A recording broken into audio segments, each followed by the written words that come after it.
Oke, selamat berjumpa kembali di Kampung Trader. Untuk kali ini kita akan lanjutkan materi kita tentang teknik BBMA. Jadi di sini ada diagram BBMA, yang mana diagram BBMA itu dimulai dari ekstrim, TP wajib, kemudian MHV, CS arah, candlestick arah, kemudian re-entry, momentum, serta re-entry momentum. Setelah itu apakah nanti akan membentuk momentum lagi atau malah nanti terbentuk yang namanya ekstrim. Kadang market itu membuat momentum lagi, kemudian re-entry momentum lagi, dan seterusnya, dan pada akhirnya nanti akan membentuk yang namanya extreme buy. Nah, ini juga extreme sell kalau yang di atas, kalau yang di bawah extreme buy. Itu ya. Nah, kalau kita perhatikan untuk ekstrim, nah ini sudah dijelaskan merupakan signal awal ya, market itu berakhirnya suatu tren, tidak dinaikkan mau menjadi penurunan. Ini merupakan signal awal. Kenapa? Karena MA5 sini, MA5 itu keluar dari top BB untuk sell, turun TP wajib, kemudian naik sebagai MHV tidak melepasi top BB. Ini saya ulang dulu ya, biar teman-teman ingat terus. Kemudian turun membuat namanya CS arah, re-entry, momentum, kemudian re-entry. Nah, di sini kan tidak ada yang namanya momentum lagi, kemudian MHV. Jadi di sini re-entry di sini momentum yang ada ekstrimnya atau momentum ekstrim atau ekstrim bermomentum. Itu ya. Kemudian candle berikutnya tidak mampu close di luar top BB, low BB, maka harga akan melakukan perubahan tren dari naik atau dari turun ke naik. Begitupun ini juga. Pertamanya dari turun, bentuk ekstrim, TP wajib, MHV, CS arah, re-entry, momentum. Nah, di sini ada sekaligus terbentuk yang namanya ekstrim. Maka akan balik lagi. Nah, jadi kalau kita perhatikan seperti ini. Jadi ini poinnya. Re-entry di time frame besar itu ada setup lengkap di time frame kecil. Nah, ini ada setup lengkap di time frame kecil. Dan setiap kejatuhan atau kenaikan akan berlaku sideways. Sideways ini di mana? Di time frame bawahnya. Ini sideways. Nah, ini kan sideways atau konsolidasi. Ini ya, sideways ini seperti ini. Sideways ini akan membentuk re-entry di time frame besarnya. Nah, ini kegunaannya untuk multi time frame. Jadi sideways yang panjang di time frame kecil akan membentuk setup di time frame besar. Oke, coba kita cek.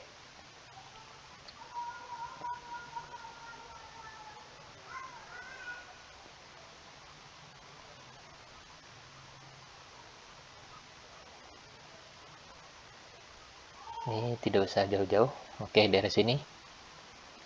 Ini ada yang namanya sideways atau konsolidasi. Kalau kita perhatikan, kita menggunakan acuan Bollinger Band. Ini Bollinger Band-nya mulai datar. Top BB-nya datar, low BB-nya juga datar. Walaupun menaik itu juga sama ya, datar. Kalau kita perhatikan di time frame atasnya, maka di sini akan terbentuk yang namanya re-entry. Nah, kalau kita perhatikan, nah, ini kegunaan dari multi time frame. Momentum, setelah itu buat yang namanya re-entry. Nah, maka dari itu Kita sudah tahu dengan menggunakan BBMA di sini, kalau ada sideways, maka itu akan ada pergerakan besar. Kenapa? Karena memberikan informasi di time frame besarnya itu adalah re-entry. Begitupun juga sama, ini di H1. Di H1 sideways. Kalau kita perhatikan di time frame atasnya, time frame H4, maka terbentuk yang namanya re-entry juga. Di daily lebih bagus. Nah, ada momentum, maka di sini adalah re-entry. Nah, itu ya yang dimaksudkan setiap ada sideways di time frame di sebuah time frame, di time frame manapun, maka di time frame atasnya itu terbentuk yang namanya re-entry. Nah, ini perhatikan. Sini di H1 sideways. Kalau kita lihat di time frame H4-nya, maka akan bentuk yang namanya re-entry. Jadi momentum, ya kan, momentum, kemudian re-entry. Oke, naik lagi. Nah, seperti itu ya. Ini dalam BBMA. Jadi makanya kenapa saya suka BBMA, karena BBMA itu bisa ini, kita akan bermain di beberapa time frame. Oh, ini ada sideways. Kita tahu dengan menggunakan BBMA, kalau ada sideways atau konsolidasi di satu time frame, maka kita lihat di time frame atasnya. Itu akan memberikan informasi bahwa time frame atasnya ada re-entry. Seperti ini. Dan kita juga tahu setelah sideways, setelah konsolidasi, maka akan ada pergerakan besar. Jadi setiap pergerakan besar itu akan dimulai dari sideways dulu. Naik turun, naik turun, naik turun. Kemudian kalau kita lihat di time frame atasnya, apa yang terbentuk? Ini adalah re-entry. Re-entry dari CSHK. Kita lihat lagi di time frame besarnya, kita lebih kelihatan lagi. Gitu ya. Contoh lagi ini, sideways. Kemudian kita lihat time frame atasnya, re-entry. Nah, momentum, re-entry. Setelah itu naik lagi. Nah, gitu ya. Itu adalah teknik dalam BBMA. Nah, kalau kita menggunakan Fibo, maka kita tahu posisinya di mana. Oke. Kalau kita menggunakan Fibo,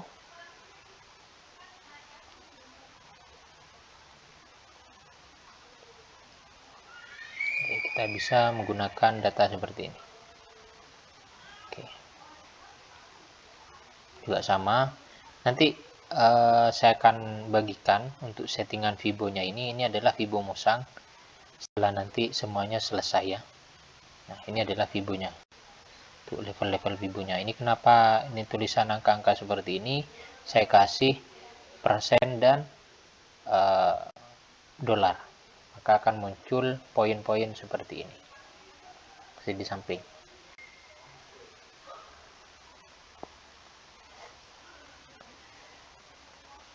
Nah, oke, dalam materi tadi, setiap re-entry di time frame besar, maka di time frame bawah ada setup lengkap. Di time frame bawahnya ada setup lengkap. Biasanya ini menggunakan dua time frame di bawahnya. Contoh, ini ya, ini ada momentum buy, kemudian ada re-entry buy. Kita tahu di time frame bawahnya ada sideways. Kita perhatikan. Nah, benar kan? Ada sideways.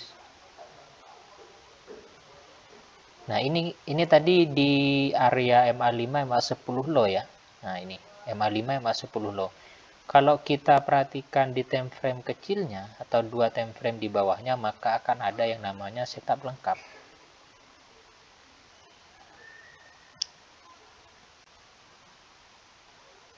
Oke.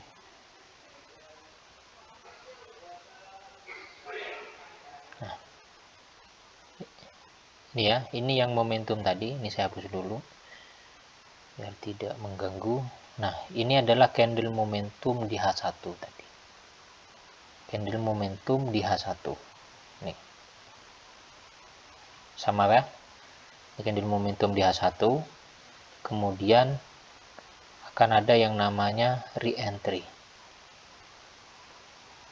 Nah, ini adalah kotak yang kecil, ini adalah MA5, MA10 low di H1. Kalau kita perhatikan, nah, sesuai dengan materi tadi akan terbentuk yang namanya setup lengkap di time frame bawahnya. Oke, kita perhatikan ini adalah extreme buy. Oke, extreme buy.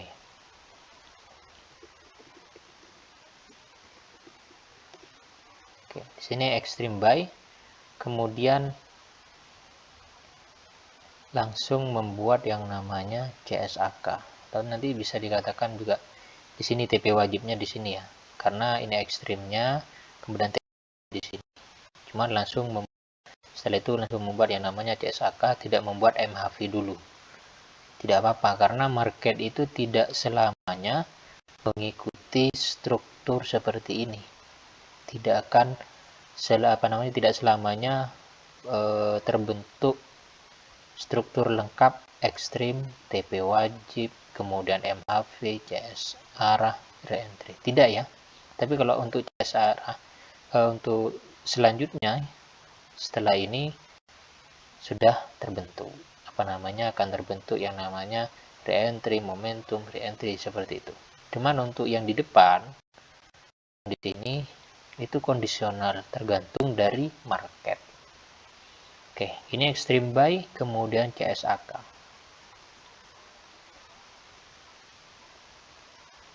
Oke, di sini CSAK buy.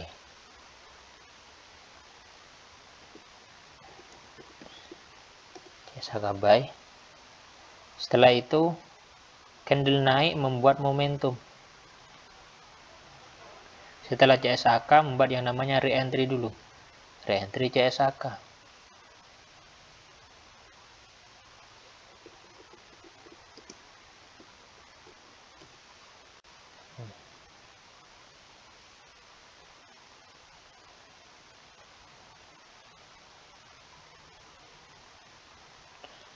Oke.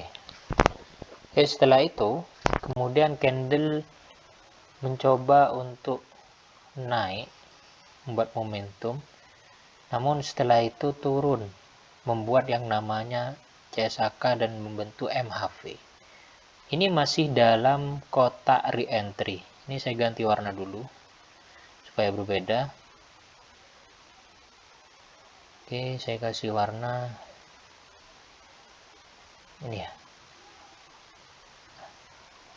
kurang kelihatan, hitam saja biar lebih jelas. Oke, kotak yang hitam di sini adalah kotak MA5, MA10 low di H1. Nah, ya kan?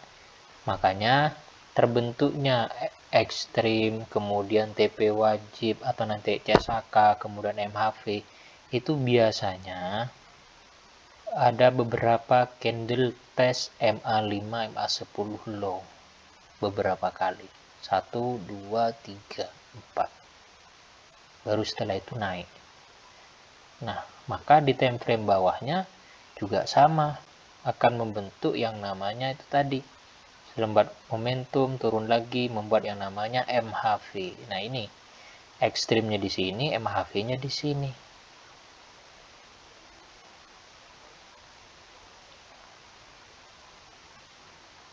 Ini adalah MHV buy. Nah, barulah di sini akan dimulai MHV buy. Nah, setelah MHV ada CSAK. Ini adalah CSAK buy.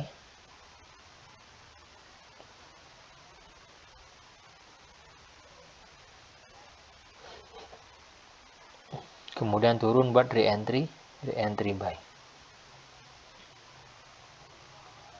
Nah, ini sudah dimulai untuk perjalanan marketnya. Re-entry buy. Kita perhatikan naik membuat momentum.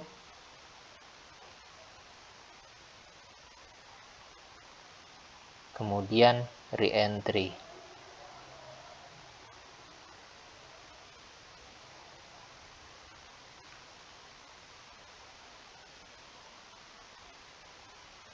Oke, ini adalah re-entry momentum.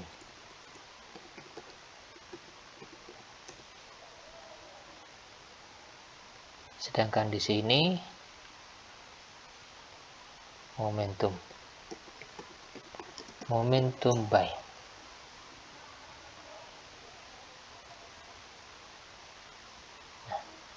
Jadi ini yang dimaksud dengan setiap ada re-entry di time frame besar, maka di time frame bawahnya akan membentuk yang namanya setup lengkap.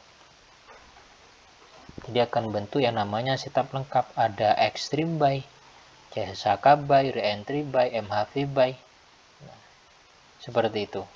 Dan tidak ada momentum sell di sini.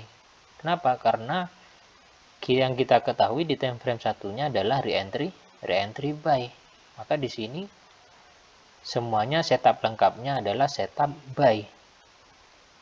Nah, kalau kita menggunakan menggunakan Fibo, kita bisa tarik Fibo di daerah sini. Ini IB, CB1 break. Nah, seperti ini. Jadi kalau kita perhatikan, pertama kalau kita open posisi di re-entry sini, oke, di re-entry CSHK buy ini, kita sudah sampai di TP1.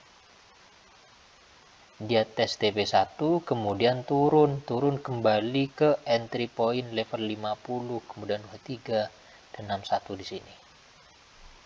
Ya kan?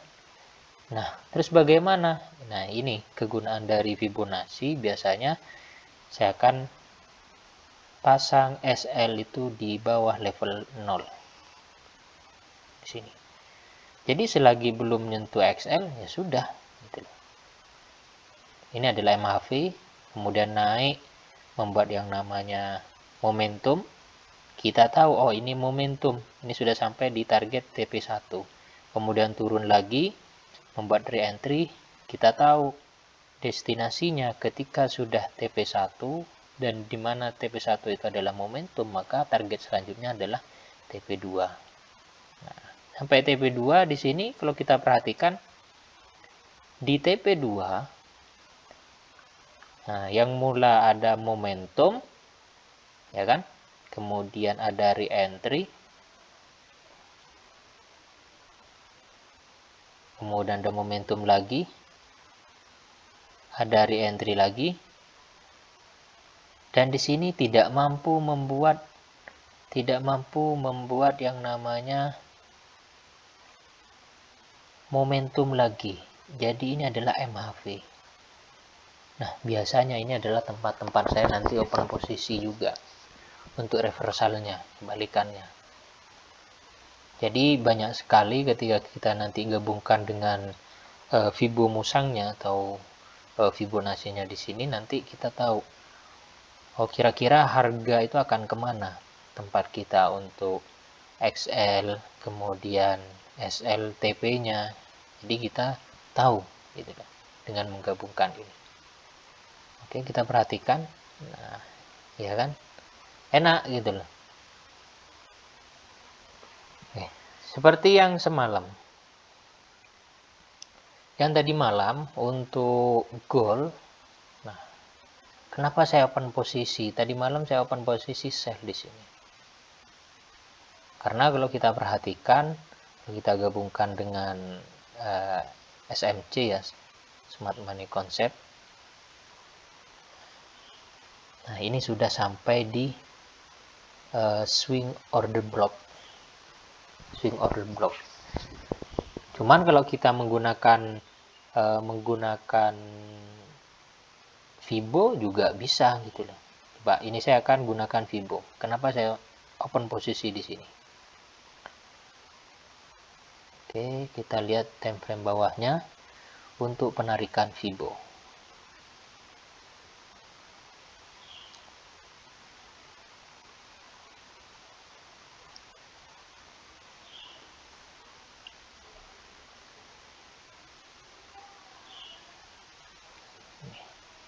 Di sini juga nggak apa-apa.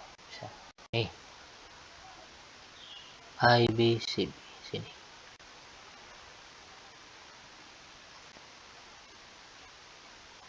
IB ini CB1 breaknya.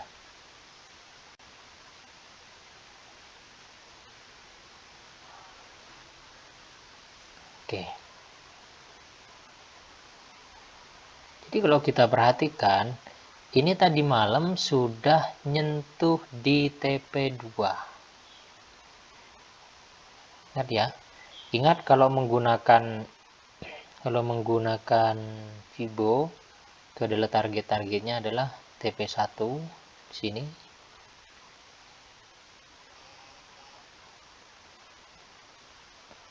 Kemudian TP2-nya yang area sini.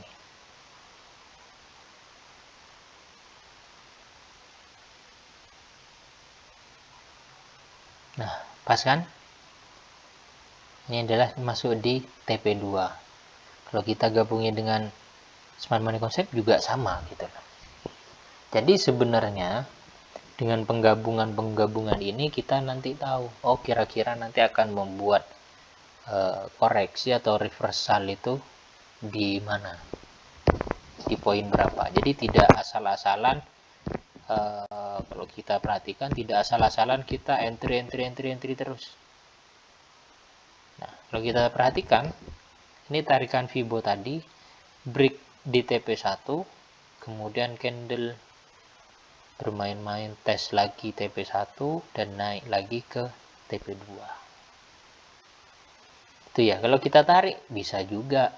Misalnya kita mau tarik setelah sampai di TP2, kita mau tarik.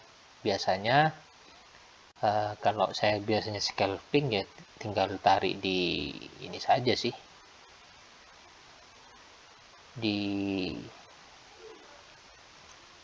M1, M1 atau di 1 menit atau di 5 menit juga boleh. Oke, ini kan tadi sampai di TP2. Kemudian kita zoom dulu. Oke, ini ada IBCB. Ini nanti kalau bingung nanti saya akan jelaskan ya. IBCB itu seperti apa? IB1, CB1 break. Oke. Nah, kalau kita perhatikan setiap TP-TP ini selalu ada apa namanya ya? Ada pergerakan yang memang berbeda saat sudah break TP. Nih, tes lagi turun, tes lagi turun, seperti itu. Kalau sudah seperti ini bagaimana? Kita naik ke time frame atasnya.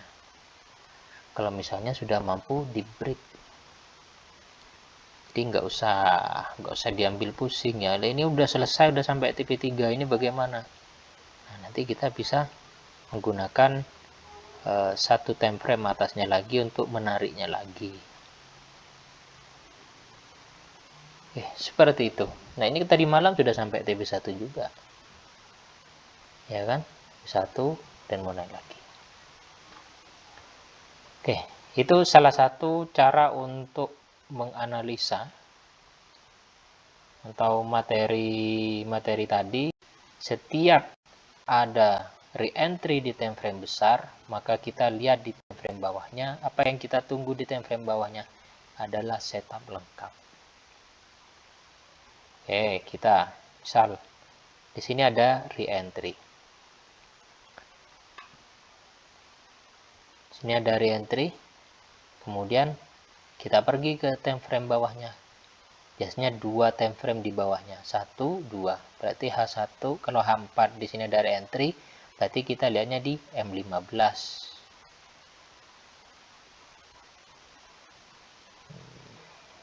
Bentar.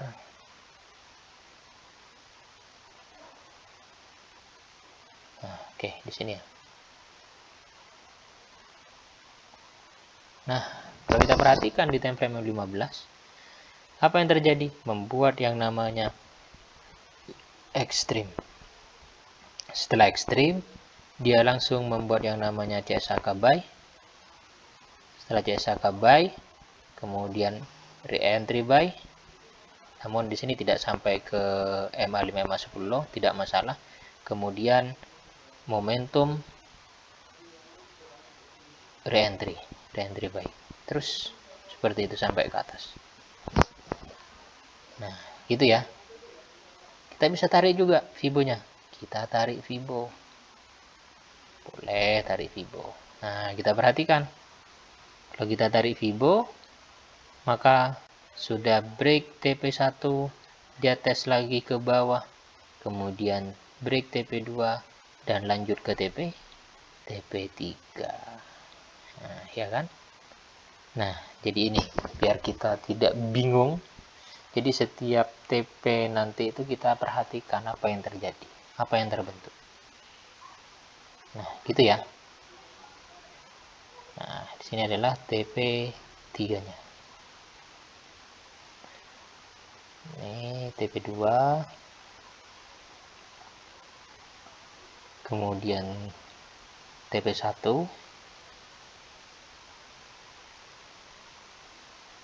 Selanjutnya TP3 daerah sini.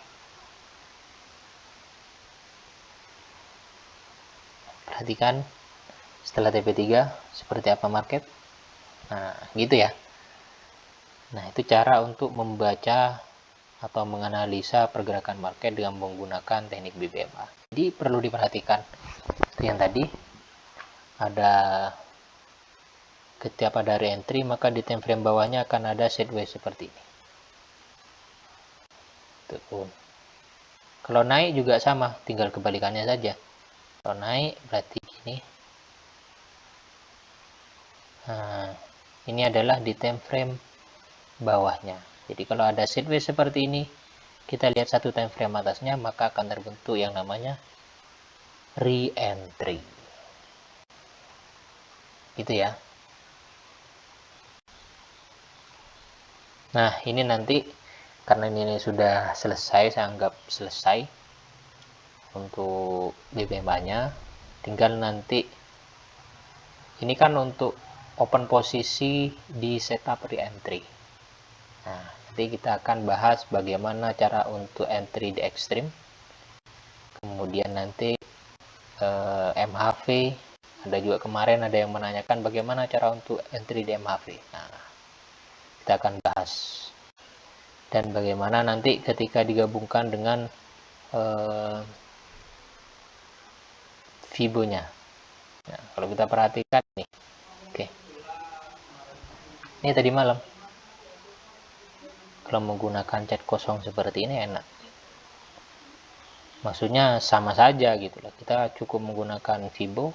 Kita tarik Fibo-nya. Ini adalah IB.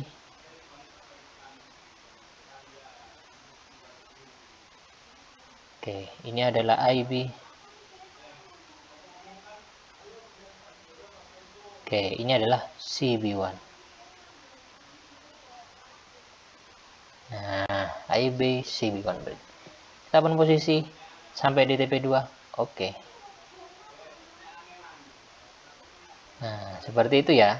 Ya, ini adalah cara untuk saya melakukan analisa baik menggunakan BBMA ataupun menggunakan Fibo. Oke, saya rasa cukup dulu ya untuk materi kali ini. Penting teman-teman jangan lupa untuk belajar, kemudian dites ya. Walaupun itu ditesnya di harga atau market yang sudah selesai berjalan, itu tidak masalah. Karena nanti kita tahu dengan harga yang sudah berjalan, kita tahu oh ternyata ada kondisi di mana itu nanti masih naik. Oh, kondisinya kalau sentuh di touch ataupun sentuh TP1, TP2, TP3 itu nanti reaksi market itu seperti apa. Nah, pas kondisi left marketnya ya sama saja sebenarnya gitu. Nah, Kenapa? Karena ya kalau kita sudah tarik, ya sudah selesai kita penarikannya. Kita sudah tarik, ya sudah selesai. Kita tinggal lihat saja pergerakan harga itu seperti apa. Nah, ini adalah gabungan dari beberapa time frame ya.